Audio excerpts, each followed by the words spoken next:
Comscore नुसार आता isakal.com आहे देशातील नंबर 1 ची मराठी न्यूज वेबसाईट। प्रत्येक अपडेटसाठी isakal.com ला नक्की भेट द्या।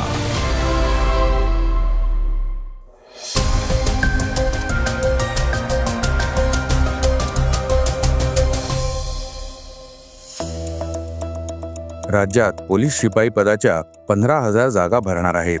सर्वोच्च न्यायालयाकडून निवडणूक आयोगाला दिलासा मिळालाय। पॉलिटेक्निक पदविका प्रवेशाला मुदतवाढ। 1 लाखांहून अधिक विद्यार्थ्यांनी प्रवेश घेतलाय। स्वातंत्र्य दिनाच्या पूर्वसंध्येस काँग्रेस मशाल मोर्चा काढणार आहे। बलुचिस्तान आर्मी आता दहशतवादी संघटना घोषित झाली आहे। शुभमन गिलने पुन्हा बेन स्टोक्सला धोबीपछाड दिलाय आणि न्यूयॉर्कच्या इंडिया डे परेडसाठी रश्मिका मंदाना विजय देवरकोंडाची निवड झाली। या बातम्या आपण आजच्या पॉडकास्टमध्ये ऐकणार आहोत। नमस्कार, मी अनिरुद्ध गद्रे। आज 13 ऑगस्ट वार बुधवार। तुम्ही ऐकत आहात देशातील number 1 Marathi news website isakal.com चं पॉडकास्ट। पॉडकास्टची पहिली बातमी आहे राज्यात होणाऱ्या पोलीस शिपाई भरतीची। राज्यातील वाढत्या राजकीय आणि इतर घडामोडींमुळे पोलीस दलावरील कामाचा ताण वाढत असल्याच्या पार्श्वभूमीवर या दलाला दिलासा देणारा निर्णय राज्याच्या मंत्रिमंडळाने घेतलाय। पोलीस दलातील शिपाई पदावर 15,000 जागा भरण्यास मंत्रिमंडळाच्या मंगळवारी झालेल्या बैठकीत मान्यता देण्यात आली आहे।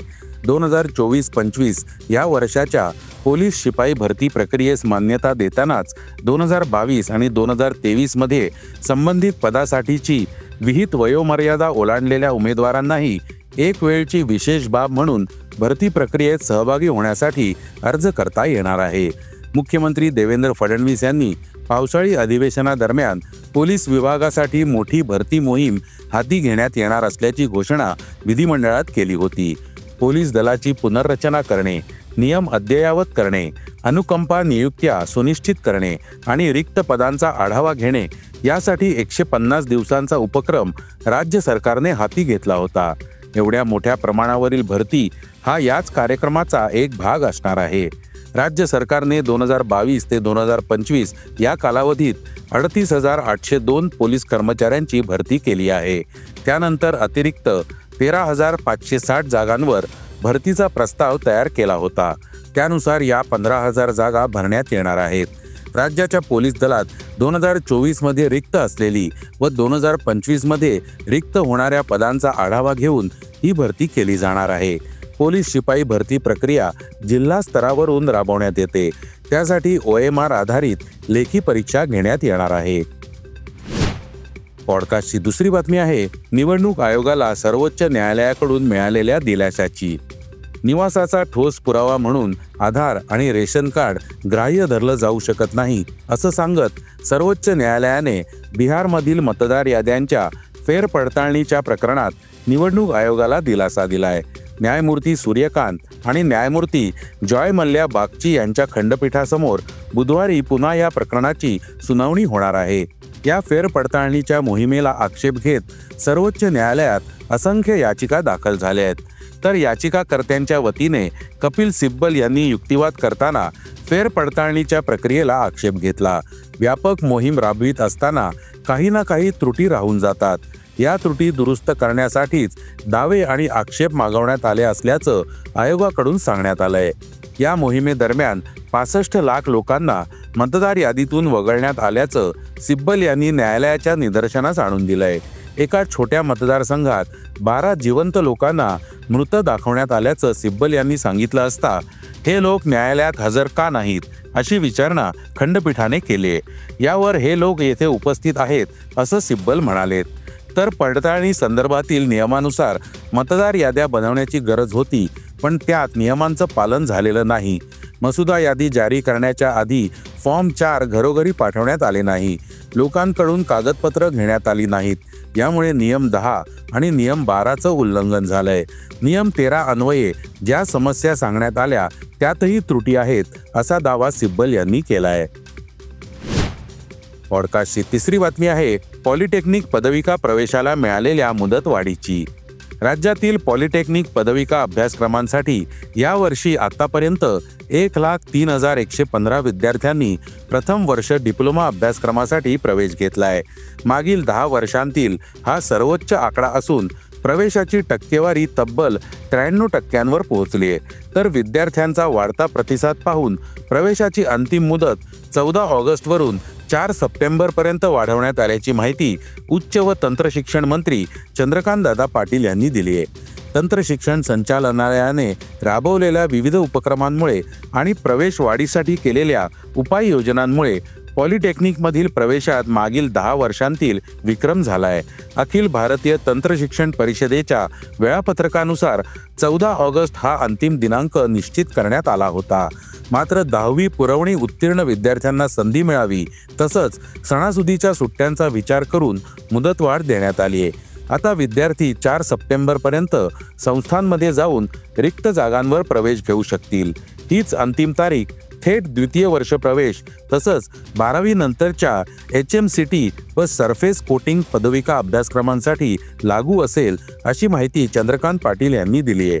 10वी नंतरचे पदविका अभ्यासक्रम हे विद्यार्थ्यांसाठी रोजगार व उच्च शिक्षणाचा उत्तम पर्याय ठरत असून artificial intelligence, data science, robotics यांसारखे नाविन्यपूर्ण अभ्यासक्रम विद्यार्थ्यांमध्ये जनजागृती मोहिमा, उद्योग क्षेत्राशी सामंजस्य करार आणि स्वयं अध्ययन मूल्यांकन यांसारख्या उपक्रमांमुळे हा विक्रमी प्रतिसाद मिळाल्याचंही मंत्री पाटील यांनी यावेळी सांगितलंय.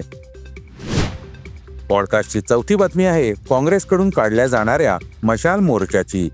लोकसभेतील विरोधी पक्षनेते राहुल गांधी यांच्या मतचोरीच्या आरोपांना बळ देण्यासाठी काँग्रेसने हा मुद्दा जनतेपर्यंत पोहोचवण्याचा निर्णय घेतलाय. त्यासाठी पक्षाने एक आराखडाच तयार केला असून त्या अंतर्गत स्वातंत्र्य दिनाच्या पूर्वसंध्येला म्हणजे 14 ऑगस्टला लोकशाही वाचवा मशाल मोर्चा काढला जाणार आहे. लोकशाहीचा गळा कसा घोटला जात आहे हे राहुल गांधी यांनी पुराव्यांसह समोर आणलंय. मत चोरीचे दररोज नवे पुरावे समोर येत असल्याने याला चोरी नाही तर दरोडाच म्हणावं लागेल. त्यामुळे हा अत्यंत गंभीर मुद्दा असून त्याबाबत लोकांना माहिती करून दिली जाणार आहे. त्यासाठी सर्व जिल्हा मुख्यालयांच्या ठिकाणी मशाल मोर्चा काढला जाणार आहे असं काँग्रेस नेते कन्हैया कुमार यांनी माध्यमांना सांगितलंय. पॉडकास्टची 5वी बातमी आहे बलुचिस्तान आर्मीबाबतची. स्वतंत्र बलुचिस्तानचा नारा देत बलुचिस्तान प्रांताच्या स्वातंत्र्याची मागणी करणाऱ्या बलुचिस्तान लिबरेशन आर्मीला अर्थात BLAला अमेरिकेने दहशतवादी संघटना म्हणून घोषित केलंय. या संघटनेशी संलग्न असलेल्या माजिद ब्रिगेड या संघटनेलाही दहशतवादी म्हणून जाहीर करण्यात आलंय. BLAने 2019 पासून अनेक हल्ले केले असल्यानेच हा निर्णय घेतला असल्याचं अमेरिकेचे परराष्ट्र मंत्री मार्को रुबियो यांनी स्पष्ट केलंय. या संघटनेला काही वर्षांपूर्वी धोकादायक म्हणून जाहीर करत अमेरिकेने त्यांच्यावरील देखरेख वाढवली होती. पॉडकास्टची 6वी बातमी आहे शुभमन गिलने बेन स्टोक्सला दिलेल्या धोबीपछाडची. भारताच्या कसोटी संघाचा कर्णधार शुभमन गिल याने इंग्लंडचा कर्णधार बेन स्टोक्स याला धोबीपछाड दिली आहे. शुभमनने अँडरसन तेंडुलकर ट्रॉफीसाठीची 5 सामन्यांची कसोटी मालिका गाजवली आहे. इंग्लंड दौऱ्यावरील या मालिकेत गिलने सर्वाधिक 754 धावा करून अनेक विक्रम मोडलेत. त्यामुळे आंतरराष्ट्रीय क्रिकेट परिषदेने त्याच्या पाठीवर कौतुकाची थाप मारली आहे. ICC तर्फे प्रत्येक महिन्याला सर्वोत्तम कामगिरी करणाऱ्या खेळाडूला देण्यात येणारा पुरस्कार गिलने पटकावला आहे. जुलै महिन्यातील सर्वोत्तम खेळाडूसाठीचा पुरस्कार गिलने पटकावताना इंग्लंडचा कर्णधार बेन स्टोक्स याच्यावर पुन्हा कुरघोडी केली आहे.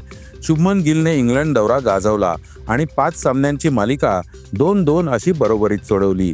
जुलै महिन्यातील सर्वोत्तम खेळाडूच्या पुरस्काराच्या शर्यतीत गिलसह स्टोक्स व दक्षिण आफ्रिकेचा अष्टपैलू खेळाडू वियान मुल्डर हा होता.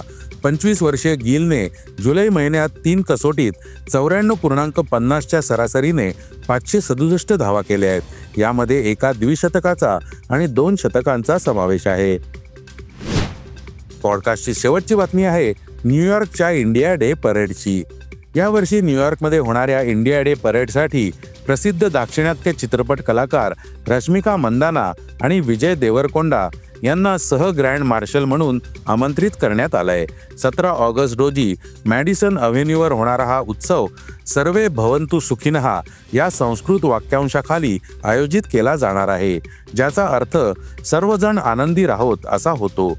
या वाक्यांशाचा उद्देश जागतिक अशांततेच्या काळात शांततेचा संदेश देणे आहे, असं आयोजकांनी सांगितलंय. अमेरिकेतील न्यूयॉर्क येथील भारतीय वाणिज्य दूतावासात झालेल्या कार्यक्रमात FIAने 43व्या वार्षिक परेडचं वेळापत्रक जाहीर केलं. न्यूयॉर्कमधील भारताचे कॉन्सुल जनरल राजदूत बिनया S. प्रधान यांनी संस्थेच्या योगदानाचं कौतुक केलं. 1970 मध्ये स्थापन झालेली FIA भारतीय संस्कृती, सामाजिक सहभाग आणि भारत-अमेरिका संबंधांना प्रोत्साहन देणारी एक प्रमुख संस्था आहे.